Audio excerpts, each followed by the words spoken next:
احمد طارق بروبرتي كونسلتانت. جيت النهارده قاعد البيزنس عشان اتعلم من دكتور طارق طنطاوي اهم الحاجات اللي تميز اي بيزنس، وازاي تقدر تحط بلان للماركت بتاعك، وازاي تستارت اب في اي مجال، وايه مراحل اللي بتمر بيها الشركات.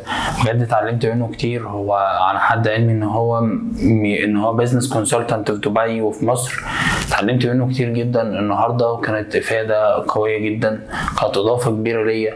وبشكر وركر براند على حسن استقبالهم، وبشكرهم على متابعتهم، وكل من اول ادمن لحد دكتور طارق طنطاوي. ميرسي جدا بجد.